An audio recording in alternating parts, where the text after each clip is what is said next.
आज बिहार में महिलाओं की पुलिस बल में 36.2% जो रिप्रेजेंटेशन है। मास्टर मुजाहिद साहब तो सबसे अच्छा नेता है, लेकिन लड़ेंगे कैसे? टिकट मिलेगा और कोई 40 सीट में कहीं एक सीट नहीं है जो अभी तक क्लियर है। इसलिए आप लोग संगठित होकर के मेहनत करें और जिसको भी टिकट मिलेगा जीतने वाले कैंडिडेट को मिलेगा। जब हम जवान लोग ठान लेंगे तो हमारी हर बात को सरकार को हमारे शीर्ष नेतृत्व को मानना पड़ेगा। आज जो ये मीटिंग है युवाओं की मीटिंग है, मैं ये कहना चाहूंगा जिधर जवान उधर जहान, जवान उधर जहान। जब हम जवान लोग ठान लेंगे तो हमारी हर बात को सरकार को हमारे शीर्ष नेतृत्व को मानना पड़ेगा। आज जिस तरह से पूरे लोकसभा क्षेत्र में कोई एक नेता, वाहिद नेता अगर मेहनत कर रहे हैं तो मास्टर मुजाहिद आलम साहब है।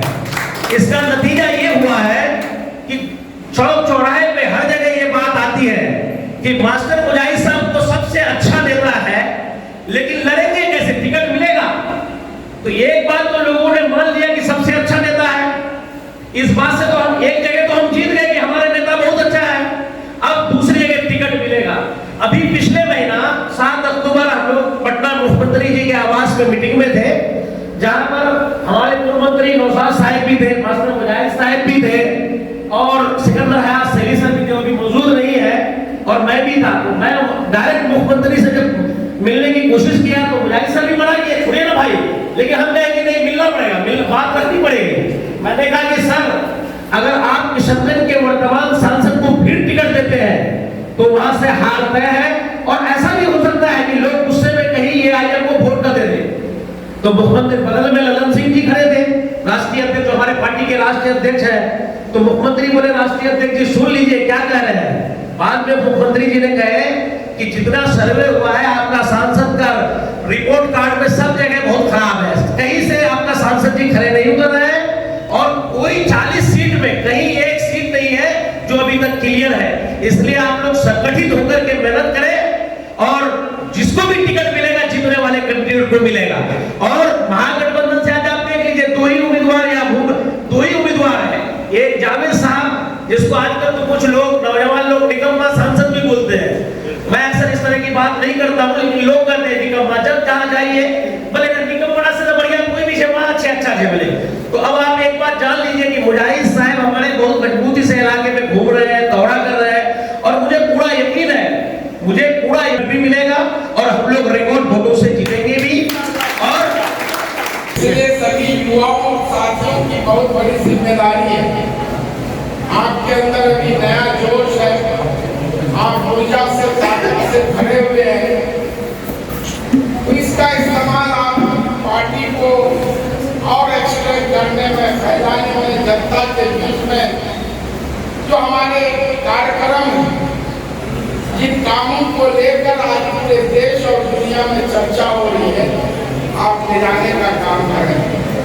पिछले दिनों हुआ ये कि हमारे नेता ने तो काम बहुत किए, माननीय मुख्यमंत्री नीतीश कुमार, लेकिन क्या हुआ जब चुनाव के वक्त में जो हमारे विरोधी लोग थे उन कामों को उल्टा देखा गया, वो वोट लेने का काम किए। फॉर एग्जाम्पल मैं बताना चाहूंगा कि आपके किशनगंज कॉलेज ऑफ इंजीनियरिंग, खाली बस्ती महेश रत्ना, आप जब महानंदा के ऊपर से आएंगे, उधर से आने में बाएं हाथ, इधर से जाने में दाहिने तरफ आलीशान 11 मंजिला बिल्डिंग, 8 मंजिला बिल्डिंग है। इसकी शुरुआत 2018 में हुई थी, जब मैं कोचल रामन से मिले। लेकिन हमारे नेता, हम लोगों ने इंजीनियरिंग कॉलेज की बुनियाद रखी, जब उसकी बिल्डिंगें बन गई तो जो हमारे विरोधी थे उसको डिटेंशन सेंटर बता करके कि ये डिटेंशन सेंटर बन रहा है नीतीश कुमार का, तुम 3 छाप में वोट दोगे, नौशाद साहब को वोट दोगे, मास्टर मुजाहिद को वोट दोगे, नीतीश कुमार मुख्यमंत्री बनेंगे, सारे मुसलमानों को पकड़ पकड़ के इस डिटेंशन सेंटर में बंद किया जाएगा, बच्चे, बूढ़े, महिलाएं, और बाद में सबको बांग्लादेश और पाकिस्तान भेज दिया जाएगा। सभी लोग डर गए। हो सकता है सही है कि उसको एक डर का माहौल पैदा किया गया और वो वोट लेकर चुनाव जीत कर चले गए। इसलिए आप युवाओं की बड़ी जिम्मेदारी है कि हमारे नेता जो काम किए हैं पिछले 18 सालों में, जो एक बीमारू राज था बिहार, उसको देश का सबसे तेज गति से तरक्की करने वाला राज बना दिया। ये हम सबके लिए गौरव की बात है कि हमारे नेता नीतीश कुमार हैं, देश का एक बेदाग चेहरा है, और हम लोग चाहते हैं, सारे बिहारी चाहते हैं, जनता दल यूनाइटेड का एक एक सिपाही चाहता है कि हमारे नेता तो देश को भी लीड करने का क्षमता है। 2024 ये सब हम लोग चाहते हैं, लेकिन हमारे नेता कई मंचों से कह चुके हैं कि उनकी कोई इच्छा नहीं है, लेकिन हम लोगों की इच्छा है कि हमारे नेता अगर मौका मिलता है तो वो देश को नई ऊंचाइयों तक ले जाने का काम करेंगे। उनकी योजनाएं, मुख्यमंत्री साइकिल योजना, जिसकी चर्चा सिर्फ देश नहीं विदेश में भी कई देशों ने शिक्षा के क्षेत्र में क्रांति लाने के लिए इसका अनुकरण किया। मुख्यमंत्री पोशाक योजना, हर घर बिजली योजना, पहले बिहार में हर घर में बिजली पहुंचा और देश के प्रधानमंत्री ने बिहार का अनुकरण करते हुए पूरे देश के लिए हर घर बिजली, हर घर का जल, ये नीतीश कुमार ने धरातल पर लाने का काम किया और बाद में देश इनका जो है अनुकरण कर रहा है। आज बिहार की ऊंचाई पर चले गया है, पहुंच गया है। जो देश बिहार आज सोचता है, देश कल सोचता है। आज से 18 साल पहले उल्टा कुछ लोग महिला सशक्तिकरण की बात करते हैं। महिलाओं के लिए जितना काम नीतीश कुमार ने किया कोई पार्टी का बीजेपी के लोग हैं, गुजरात मॉडल की बात करते हैं।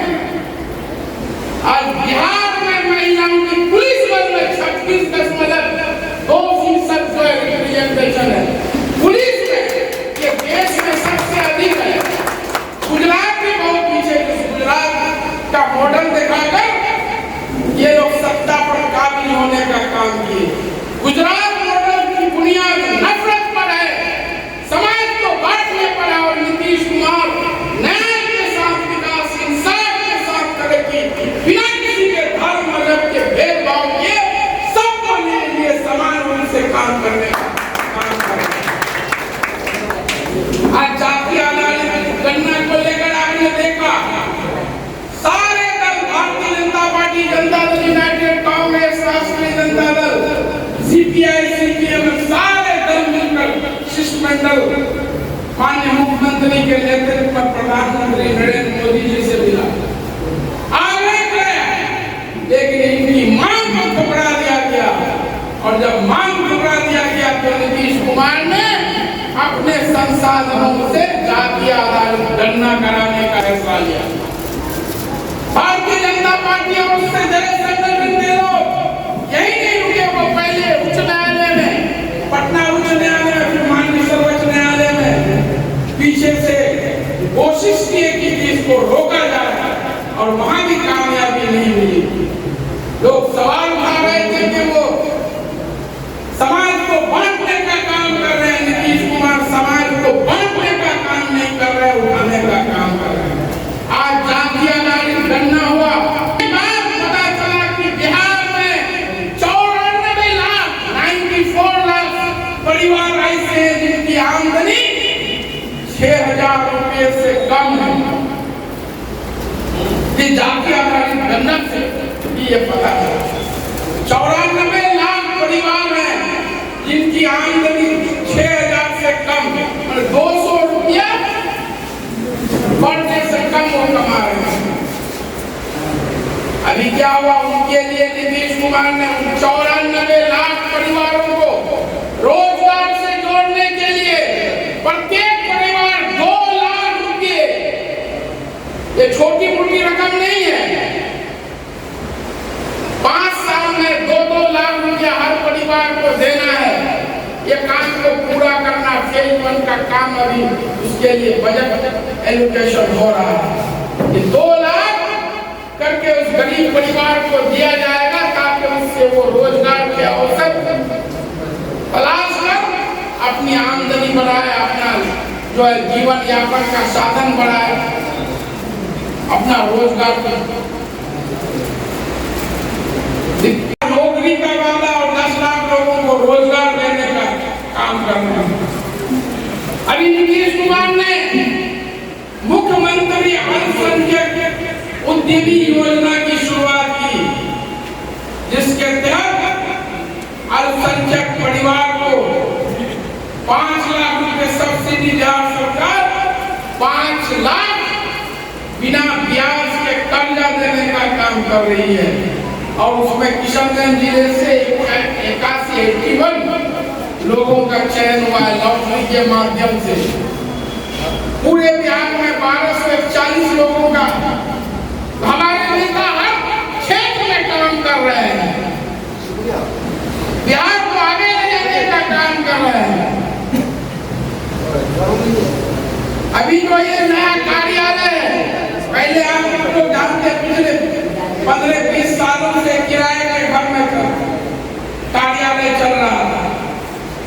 जब वहाँ जिनका घर था वो खाली कर दीजिए, हम लोग कई जगह तलाशे नहीं मिला तो नौशाद साहब जो हमारे उस वक्त जिला तत्कालीन जिला अध्यक्ष रब्बानी साहब तो कोषाध्यक्ष, ये लोग आए कि आपकी ये जमीन है, यहाँ पर 2 कमरा हम लोग ऐसे ही बना देते ऊपर में टीम, और बनते बनते आप सबकी मदद से दुआ से ये आलीशान कार्यालय और आने वाले दिनों में इसको में और सुविधा, अभी जो माइक वगैरह सब सिस्टम लगा हुआ है इसी में लग जाएगा, माइक की भी जरूरत नहीं है, इससे सारा कार्यक्रम हो जाएगा। कुर्सियां भी ऑर्डर किया, सब 1 कलर का, हरे कलर का, 200 कुर्सियां छठ के कारण अभी नहीं आ पाया, वो 26-27 को भी आपको उपलब्ध है। ये आपका कार्यालय है, हम सभी पार्टी के पदाधिकारी कार्यकर्ताओं की ये जिम्मेदारी है कि साफ स्वच्छ रखना है, ताकि हमारे नेता जो है नीतीश कुमार साफ सफाई स्वच्छता पर भी बहुत ध्यान देते हैं और वो हमारे लिए बहुत जरूरी है। टॉयलेट है, बाथरूम है, डस्टबिन है, कोई भी सामान कचरा इधर उधर थूकना नहीं है, हमें कोशिश की है। और शीर्ष नेतृत्व भी इस प्रयास में है कि यहाँ का संगठन जिस तरह से मजबूत है, लोगों का आम जनता का जो रुझान है उस हिसाब से वो काम करे। ये पार्टी नेतृत्व की चाह रही है और हम समझते हैं कि आगे भी हम लोग कोशिश करके इस सीट को लेने का कोशिश करेंगे और आज के जज्बात लेकिन सभी लोगों से ये आग्रह है कि जिस तरह से बहुत से लोग बहुत बेहतरीन ढंग से काम करने की कोशिश कर रहे हैं, पार्टी को मजबूत करने की कोशिश कर रहे हैं, जितने भी नए लोग आए हैं और पुराने लोग भी ऐसे हैं जो अभी शिथिल पड़े हुए हैं, हम समझते हैं कि जिस तरह से हम लोग के नेता जिला में काम कर रहे हैं, आप भी काम कीजिए, आज भी गाँव पड़ोस में काम कीजिए, आज भी लोगों के दुख मुसीबत में शामिल हुई, तभी जाकर के हम पार्टी को मजबूत कर सकते हैं और अपने नेता को आगे बढ़ते हुए देख सकते हैं। मैं तमाम लोगों से शुक्रिया अदा करते हुए यही आग्रह करूंगा कि आप लोग को बधाई देते हुए, जो नई कमेटी है उसको बधाई देते हुए हम उम्मीद करते हैं कि हम लोग सब मिलकर के पार्टी को बेहतर ढंग से मजबूत करने की कोशिश करेंगे और अपने नेता को आगे बढ़ाने का प्रयास करेंगे। यही हम लोगों का जीत होगा। इन्हीं सब बातों के साथ मैं फिर से धन्यवाद देता हूँ और खास करके मसूद साहब को, इंजीनियर मसूद साहब को, जिन्होंने इस कार्यक्रम का आयोजन किया, इसके लिए मैं धन्यवाद देता हूँ।